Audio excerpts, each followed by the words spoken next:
The Railway Series number 26, Tramway Engines, written by the Reverend W. Audrey. Ghost Train.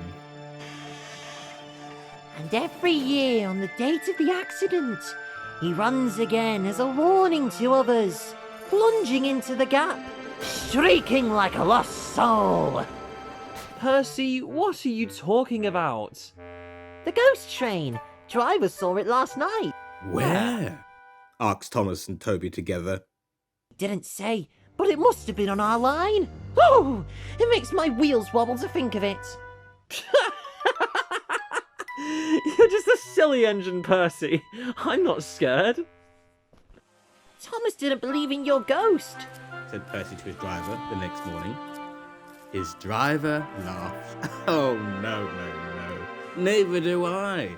It was a pretend ghost on television. Thought it was real. Percy was disappointed, but he was too busy all day with his stone trucks to think about ghosts. That evening, he came back, light engine, from the harbour. He liked running at night. Sam the farmer had forgotten that Mr. Crow wanted a load of lime to be taken to 40-acre field. When he remembered, it was dark. He drove Terence's tractor in a hurry, bumped over the crossing, and sank his cart's front wheels in the mud at the field gate. Terence tried hard, but couldn't move it. The cart's tail still fouled the railway. Sam gave it up. He uncoupled Terence and drove back to the farm for help. There's still time, he told himself. The next train isn't due for an hour. But he'd reckoned without Percy. Percy broke the cart to smithereens. They found no one at the crossing, so went on to the nearest signal box. "Hullo," said the signalman. "What have you done to Percy? He's white all over." Percy's driver explained. I'll see to it," said the signalman. "But you better clean Percy, or people think he's a ghost or something." On their way, they met Toby, who promised to help. Let's pretend I'm a ghost and scare Thomas. That'll teach him to say I'm a silly little engine. Thomas was being oiled up for his evening train when Toby hurried in, saying, "Percy's had an accident." Poor engine. That means I'll be late. "They've cleared the line for you," Toby went on. "But there's something worse." Out with it, Toby. I can't wait all evening. Thomas interrupted. I've just seen something," said Toby in a shaky voice. It looked like Percy's ghost. It said it was coming here to warn us. Who cares? Don't be frightened, Toby. I'll take care of you. Percy approached the shed quietly and glided through.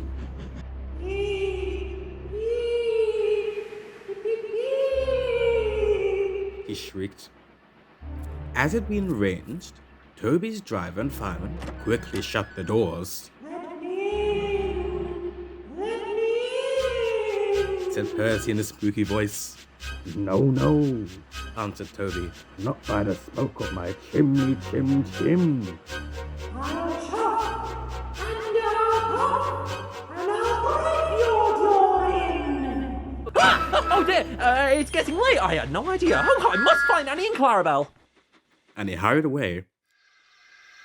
The next morning, Toby asked him where he had been.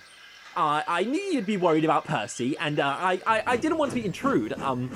I slept in the goods shed and... Oh, sorry, can't stop. Got to see Coach about a train. And he shot off like a jackrabbit. Well. What do you think about that? Anyone would think, chuckled Toby, that our Thomas had just seen a ghost.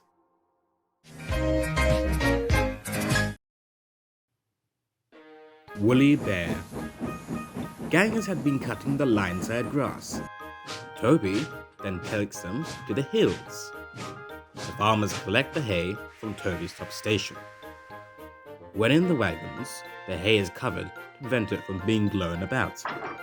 But on the line side, when it's stacked up, it is left out in the open air to dry.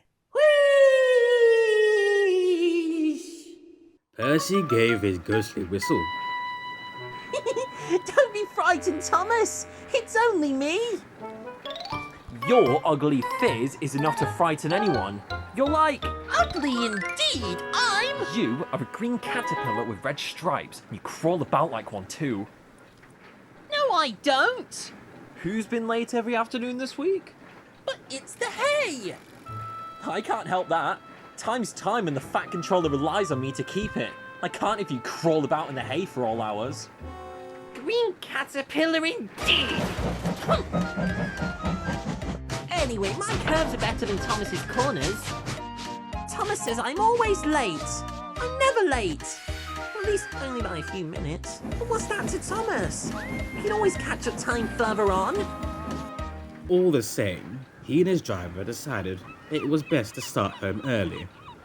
It was most unfortunate that just before they did, a crate of treacle was upset all over him. They wiped off the worst of it, but he was still sticky as he puffed away.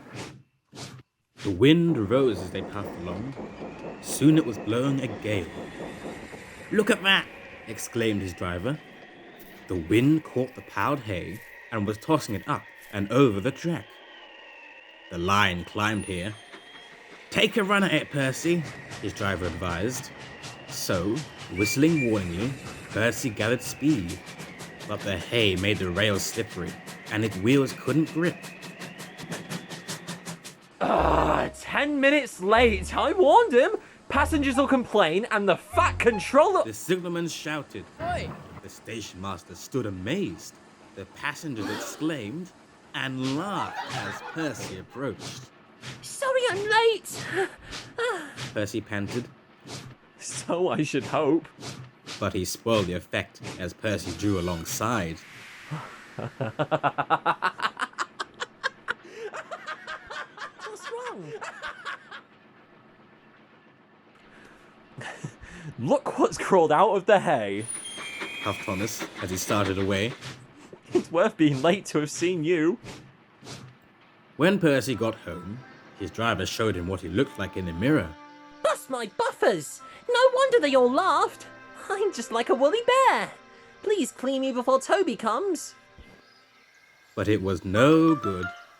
Thomas told Toby all about it, and instead of talking about sensible things like playing ghosts, Thomas and Toby made jokes about woolly bear caterpillars and other creatures which crawl about in the hay. What did the woolly bear say to the Polish monkey? Oh, wow, what a great audience. They laughed a lot, but Percy thought that they were really being very silly indeed.